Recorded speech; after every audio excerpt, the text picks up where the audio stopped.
Sa Pilipinas, ang mga lumang simbahan at dambana ay hindi lamang mga gusaling pinagdarausan ng misa. Para sa milyon-milyong Pilipino, ang mga ito ay mga sagradong lugar kung saan dinadala ang pinakamabibigat na problema, karamdaman, kawalan ng trabaho, suliranin sa pamilya, at mga panalangin tila imposibleng matupad. Sa paglipas ng panahon, kumalat ang mga kwento tungkol sa biglaang pagaling, pagkaligtas sa panganib, pagkakaroon ng anak, at mga kahilingang natupad matapos manalangin sa mga lugar na ito. Gayunpaman, mahalagang linawin na hindi lahat ng kwentong tinatawag na himala ay opisyal na sinuri o kinilala ng simbahang Katolika. Marami rito ang personal na patotoo ng mga deboto. Sa proseso ng simbahan, kailangang dumaan sa masusing pagsusuri ng mga eksperto sa medisina, teolohiya at iba pang larangan bago ideklarang tunay na supernatural ang isang pangyayari. Sa kabila nito, kawaw-amazing, kinikilala pa rin ang halaga ng mga dambanang nagdudulot ng pag-asa, pagbabalik loob at mas malalim na pananampalataya. Sa video na ito, aalamin natin ang mga simbahang kilala dahil sa mga himala sa Pilipinas. Kaya kung handa ka na, kawaw-amazing, simulan na natin. Number 10. Minor Basilica and National Shrine of Jesus Nazareno, Quiapo Church, Manila. Ang dating kilala bilang Minor Basilica of the Black Nazarene ay opisyal ng tinatawag na Minor Basilica and National Shrine of Jesus Nazareno, St. John the Baptist Parish. Noong January 2024, formal itong idineklara bilang pambansang dambana at noong October 3, 2024, itinakda ng Archdiocese ng Manila ang kasalukuyang opisyal na pangalan nito. Ang maitim na imahe ni Jesus na pasa ng krus ay pinaniniwala ang dinala ng mga Augustinian Recollect mula Mexico noong unang bahagi ng ika-17 siglo.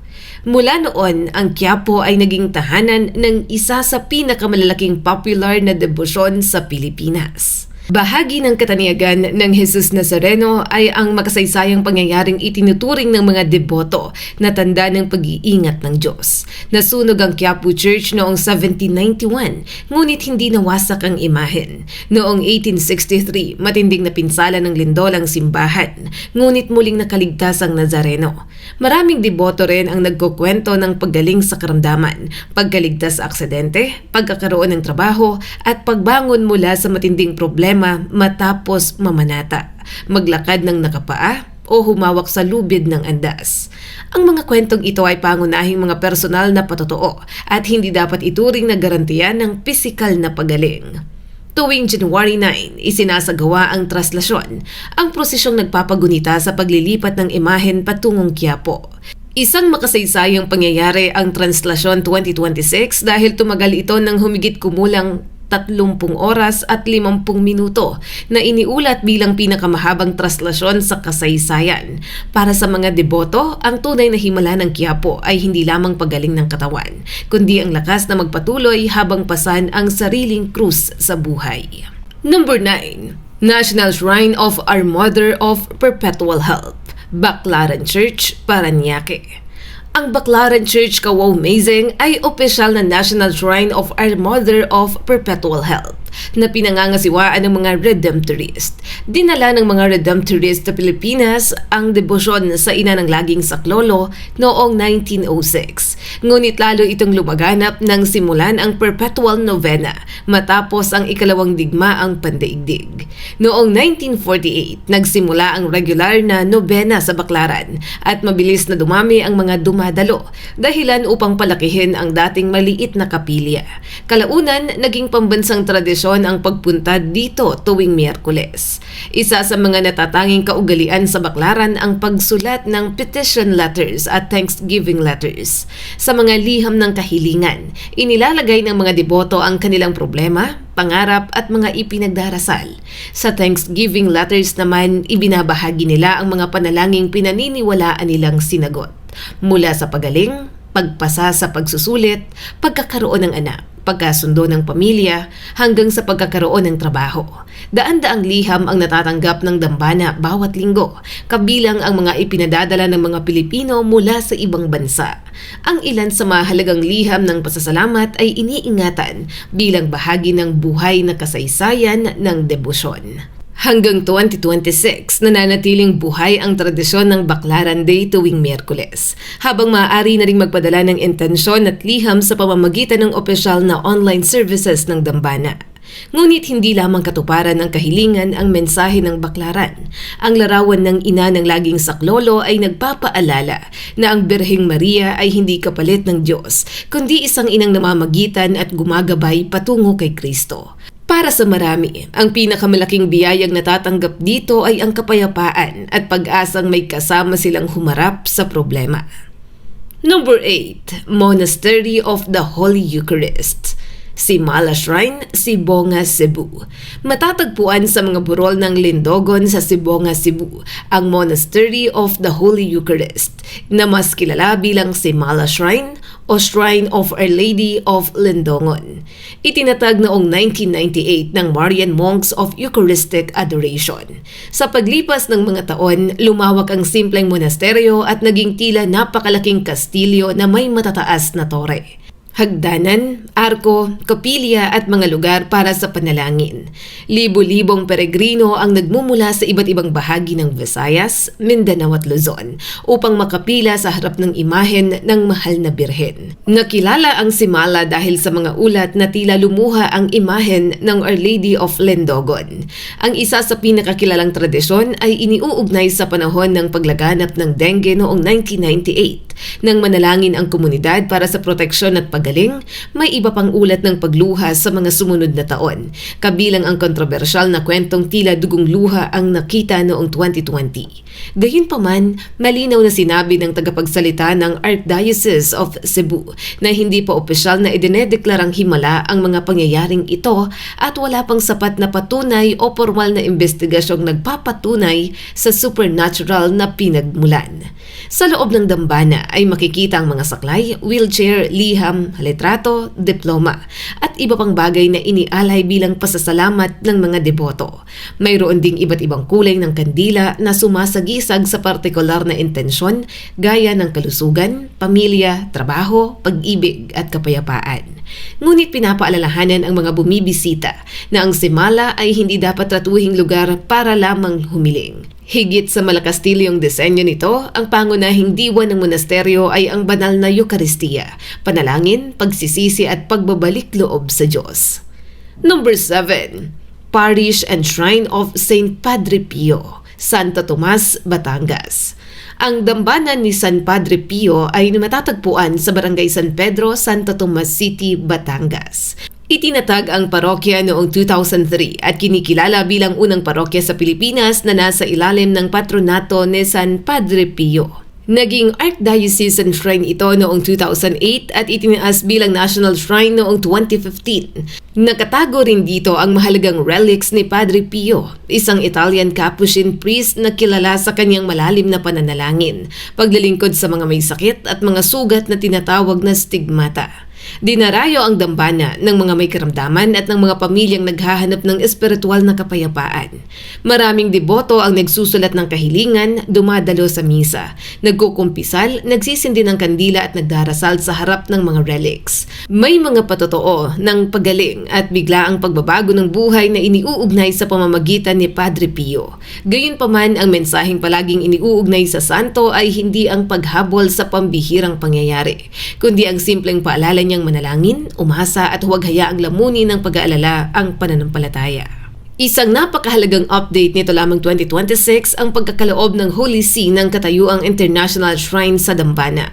Inilabas ng Vatican Dicastery of Evangelization ang decree noong May 25, 2026, kapanganakan ni Padre Pio, bilang pagsasaalang-alang sa petsa ng ating pagsasalaysay. Natanggap ng pagkilala ngunit ang formal na deklarasyon ay nakatakda sa September 23, 2026, kapistahan ng Santo. Dahil dito, ito ang ikalawang dambana ng Pilipinas na binigyan ng International Shrine status, kasunod ng dambana ng Our Lady of Peace and Good Voyage sa Antipolo. Number 6, Kamay ni Jesus Healing Church, Lucban, Quezon. Ang Kamay ni Jesus Healing Church ay itinayo noong 2002 sa Barangay Tinamnan, Lucban, Quezon sa pangunguna ni Reverend Father Joseph Joey Fowler mula sa isang lugar para sa tahimik na pananalangin at healing ministry. Lumawak ito bilang isang pilgrimage complex na may simbahan, kapilya, healing dome, retreat facilities, hardin at mga rebultong naglalarawan sa mga pangyayari sa Biblia. Ang 5 ektaryang lugar ay dinarayo hindi lamang tuwing Semana Santa kundi halos buong taon ng mga pamilyang naghahanap ng pag-asa at espiritual na lakas. Pinakataniyag sa Kamay ni Jesus ang humigit kumulang 50 talampakang estatwa ng Ascending Christ sa ibabaw ng burol. Kailangang akyatin ng mga peregrino ang mahigit 300 baitang habang dinaraanan ang mga eksena ng Via Dolorosa at Stations of the Cross. Para sa ilan, ang bawat baitang ay iniaalay bilang panata para sa may sakit na mahal sa buhay. Kilala rin ang lugar sa mga healing mass na iniuugnay sa ministeryo ni Father Joey Fowler. Ngunit ang paggaling na itinuturo rito ay hindi lamang pisikal. Maaari itong tumutukoy sa pagpapatawad, pagtanggap, paghilom ng relasyon at pagbabalik ng pag-asa. Pagsapit ng 2026, nananatili ang Kamay ni Jesus bilang isa sa pinakadinadayong faith tourism destination sa Calabarzon. Sa dami ng mga saklay, sulat at personal na patotoong iniaalay ng mga deboto, madaling maunawaan kung bakit tinatawag itong healing church. Gayunpaman, hindi dapat ituring ang pagbisita bilang kapalit ng pagpapatingin sa doktor o wastong gamutan. Ang diwa ng panata ay pagsasama ng panalangin, pananampalataya, responsableng pangangalaga sa katawan at pagtanggap na ang sagot ng Diyos ay maaaring dumating sa paraang naiiba sa inaasahan. Number 5, National Shrine and Parish of the Divine Mercy, Marilao, Bulacan. Ang National Shrine and Parish of the Divine Mercy ay matatagpuan sa Barangay Santa Rosa 1, Marilao, Bulacan. Ang pagkakatatag nito ay malapit na inuugnay kay Father Vic Robles na nagkaroon ng mas malalim na debosyon sa Divine Mercy matapos mapanood ang 3:00 na panalangin noong 1991. Sa kabila ng mga pagsubok sa pagtatayo, nakompleto ang simbahan at naging parokya noong 1994. Noong World Youth Day 1995, napabilang ito sa mga pilgrimage site na binisita ng mga kabataan. Ang lumalawak na debosyon ang naging daan upang kilalanin ito bilang pambansang dambana noong unang bahagi ng 2000. Makikita rito ang malaking larawan ni Jesus bilang Divine Mercy na may sinag na pula at maputla mula sa kanyang puso. Mayroon ding groto na may tubig na pinaniniwalaan ng ilang deboto na nakakatulong sa paggaling. Kumalat ang mga patotoo ng paggaling, pagbabalik loob at pagkakasundo ng mga pamilya matapos silang manalangin sa dambana. Ngunit ayon sa ulat nitong 2026, ang mga partikular na himalang iniuugnay sa lugar ay hindi pa dumaan sa opisyal na investigasyon ng simbahan. Kaya ang tubig at iba pang devotional objects ay hindi dapat ituring na gamot o kapalit ng profesional na pangangalagang medikal. Ang sentro ng debosyon dito ay ang mensahe ng Jesus, I trust in you. Tuwing 3:00 ng hapon, ginugunita ang oras ng pagkamatay ni Kristo at dinarasal ang Chaplet of the Divine Mercy. Ang tunay na bunga ng pagbisita ay dapat makita sa pagpapatawad, malasakit sa may hirap, pagtulong sa may sakit at pagkakaroon ng awa sa mga taong nakasakit sa atin. Sa pananaw na ito, ang pinakamalaking himala ng Divine Mercy Shrine ay ang pusong dating puno ng galit, ngunit natutong magpatawad at muling magmahal. Number 4, Minor Basilica of Our Lady of the Rosary of Manaoag, Manaoag, Pangasinan.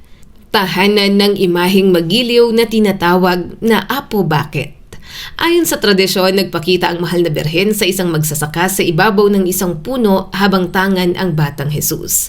Narinig umano ng lalaki ang pagtawag ng birhen at mula sa ideya ng pagtawag o managtawag ay iniuugnay ang pangalan ng bayang Manaoag. Ang dambana ay pinangasiwaan ng mga Dominikano at itinaas bilang minor basilica noong 2015. Sa loob ng maraming salinlahi, ikinuwento ng mga deboto ang pagprotekta umano ng mahal na birhen laban sa sunog, panganib, karamdaman at iba't ibang sakuna. Marami ring nagtutungo rito upang ipabasbas ang sasakyan, rosaryo, kandila at iba pang gamit. Sa opisyal na website, inilalarawan ang Manawag bilang lugar ng biyaya, paghilom at mga himala. Ngunit nilinaw din ng mga teologo na ang mga partikular na patotoo ng paggaling o natupad na kahilingan ay hindi otomatikong katumbas ng himalang opisyal na kinikilala ng buong simbahan. Napakahalaga ng taong 2026 para sa Manawag dahil ginunita noong April 22 ang ika-100 anibersaryo ng canonical coronation ng imahen. Isang pontifical mass at engranding prosesyon ang isinagawa bilang paggunita sa koronasyong unang ginanap noong 1926. Ang canonical coronation ay isang natatanging pagkilalang ibinibigay sa mga imaheng may matagal, malawak at makabuluhang debosyon. Sa kabila ng maringal na korona, paalala ng mga leader ng simbahan na ang tunay na parangal sa mahal na birhen ay ang buhay na nagbabago at mas lalong lumalapit kay Jesus. Number 3. St. Peter of Alcantara Parish at Our Lady of Turumba, Pakil, Laguna. Sa bayan ng Pakil, Laguna, matatagpuan ang St. Peter of Alcantara Parish, tahanan ng Nuestra Señora de los Dolores de Turumba o Our Lady of Sorrows of Turumba. Ayon sa tradisyong nagmula noong 1788, isang maliit na larawan ng mahal na birhen ang natagpuan matapos itong matangay patungo sa baybayin ng Laguna de Bay. Nang subukang dalhin ang larawan sa ibang lugar, sinasabing naging napakabigat nito. Ngunit nang ipasya ng mga tao na dalhin ito sa simbahan ng Pakil, naging magaan umano ang larawan at napasigaw at napasayaw ang mga tao sa tuwa. Dito nagmula ang tradisyon ng turumba, isang masiglangon at relihiyosong pagsayaw habang inuulit ang mga awit at panalangin para sa mahal na ina ng hapis. Ang pagdiriwang ay nahahati sa mga tinatawag na lupi at umaabot mula sa bago ang Semana Santa hanggang sa mga linggo pagkatapos ng Pasko ng Pagkabuhay. Bagaman masaya ang pagsayaw, ang imahen ay kumakatawan sa pagdurusa ni Maria sa pagpapasakit at pagkamatay ni Jesus. Kaya pinagsasama ng turumba ang dalamhati at pag-asa. Ang paniniwalang pagkatapos ng matinding sakit ay maaari pa rin dumating ang kaginhawaan. Ilang lumang salaysay ang nag-uugnay sa birhen ng turumba sa pagkaligtas ng mga deboto at ng bayan mula sa sakuna. Isa sa mga kwentong ipinasay ang biglaang paghinto ng apoy bago tuluyang masunog ang mga estampita at devotional materials ng birhen. Sa kasalukuyan, patuloy na dinarayo ng libu-libong tao ang Pakil para sa Turumba Festival. Ang mga sumasayaw ay hindi lamang humihingi ng himala. Marami ang bumabalik upang magpasalamat, tuparin ang panata at ipaalala sa kanilang sarili na ang pananampalataya ay maaaring ipahayag sa luha, awit at sama-samang pagdiriwang. Number 2. Imus Cathedral at Nuestra Señora del Pilar de Imus. Ang Imus Cathedral ay opisyal na diocesan shrine and parish of Our Lady of the Pilar at nagsisilbing luklukan ng obispo ng Imus. Nasa loob nito ang imahe ng Nuestra Señora del Pilar de Imus, ang patrona ng Diocese ng Imus at isa sa pinakamamahal na imahen ng mga Caviteño. Ang kasaysayan ng parokya ay nakaugat sa Hacienda de Imus na dating pinangangasiwaan ng mga Augustinian Recollect. Matapos ang ilang paglilipat ng simbahan dahil sa distansya, bagyo at pagbabago ng pamayanan, naitatag ito sa kasalukuyang lugar at naging sentro ng relihiyosong buhay ng Imus. Maraming deboto ang nag-uugnay kay Nuestra Señora del Pilar sa proteksyon ng pamilya, paggabay sa mahalagang desisyon at pagligtas sa panahon ng kaguluhan. Dahil sa matagal na debosyon at mga petisyon tungkol sa mga biyaya at himalang iniuugnay sa kaniyang pamamagitan, ipinagkaloob ni Pope Benedict XVI ang decree para sa canonical coronation noong 2011. Isinagawa ang koronasyon noong December 3, 2012 sa pangunguna ni Cardinal Luis Antonio Tagle, kasabay ng gininto ang anibersaryo ng Diocese ng Imus. Tuwing October, lalo na sa kapistahan ng Our Lady of the Pilar, nagtitipon ang mga deboto upang magmisa, magprosesyon at magpasalamat. Para sa mga Imusenyo, si Nana Pilar ay hindi lamang isang makasaysayang imahen, kundi sagisag ng pagkakaisa at katatagan ng kanilang lungsod. Sa halip na tumuon lamang sa mga pambihirang pangyayari, ang debosyon ay nagtuturo ng paninindigan, ang manatiling matatag sa gitna ng problema tulad ng isang haliging hindi basta natitinag. At narito na tayo sa pinakatuktok ng listahan, ka-wow-mazing. Number 1, Taal Basilica at Archdiocesan Shrine of Our Lady of Kaysasay, Taal, Batangas. Mahalagang itama ang isang karaniwang kalituhan. Ang Minor Basilica of St. Martin of Tours o Taal Basilica at ang Archdiocesan Shrine of Our Lady of Kaysasay ay dalawang magkahiwalay ngunit magkaugnay na simbahan sa bayan ng Taal. Ang Taal Basilica ay isa sa pinakamalalaking simbahang Katoliko sa Pilipinas at madalas tawaging pinakamalaking simbahan sa Asya. Gayunpaman, ang mas kilalang mga kwentong mahimala sa lugar ay pangunahing nauugnay sa Our Lady of Kaysasay na matatagpuan sa isang mas maliit na dambana malapit sa Basilica. Ayon sa tradisyon, ang maliit na imahen ng mahal na Birhen ng Kaysasay ay nakuha mula sa Ilog Pansipit noong unang bahagi ng ika-17 siglo. Ilang ulit umano itong nawawala mula sa pinaglalagyan at muling nakikita sa isang lugar malapit sa bukal. Kalaunan itinayo ang dambana upang maging tahanan nito. Malapit dito ang balon o bukal ng Santa Lucia na pinaniniwalaan ng mga deboto na may tubig na nakakatulong sa pagaling. Ang mga kwento tungkol sa imahen, bukal at mga aparisyon ay naging bahagi ng pananampalataya at pagkakakilanlan ng mga taga-Taal sa loob ng maraming siglo. Napinsala ang Kaysasay Shrine dahil sa pagputok ng Bulkang Taal noong 2020 at inilagay sa pangangalaga ng National Museum of the Philippines para sa masusing restoration. Noong June 2024, formal itong muling binuksan at ibinalik sa Archdiocese of Lipa. Kasabay nito, inilantad ang mga marker bilang National Cultural Treasure at National Historical Landmark. Pagsapit ng 2026, muling malayang napupuntahan ng mga peregrino ang naibalik na dambana. Ang muling pagkakatayo nito matapos ang sakuna ay maituturing ding isang himala ng pagtutulungan. Isang patunay na ang pananampalataya, kultura at kasaysayan ay kayang bumangon mula sa pagkawasak. Ka-wow-mazing! Ang mga simbahang ito ay patunay kung gaano kalalim ang pananampalataya ng mga Pilipino. Ngunit tandaan, ang isang simbahan ay hindi isang lugar na otomatikong nagbibigay ng lahat ng ating kahilingan. Hindi rin nasusukat ang tunay na pananampalataya sa dami ng kandilang sinindihan. Haba ng nilakad na prosesyon o layo ng nilakbay patungo sa isang dambana. Minsan, ang himalang hinihingi natin ay agarang pagaling o mabilis na solusyon. Ngunit maaaring ang ibigay sa atin ay lakas na magtiis, taong tutulong, doktor na gagamot, pagkakataong magsimulang muli, o pusong handang magpatawad. Sapagkat ang tunay na himala ay hindi lamang nangyayari sa katawan. Maaari rin itong magsimula sa isip, puso at buhay ng isang taong muling natutong maniwala. Kung gusto mo pa ng mga wow-mazing videos katulad nito, huwag kalimutan mag-like and subscribe at pag-share na rin para mas marami pa ang makapanood.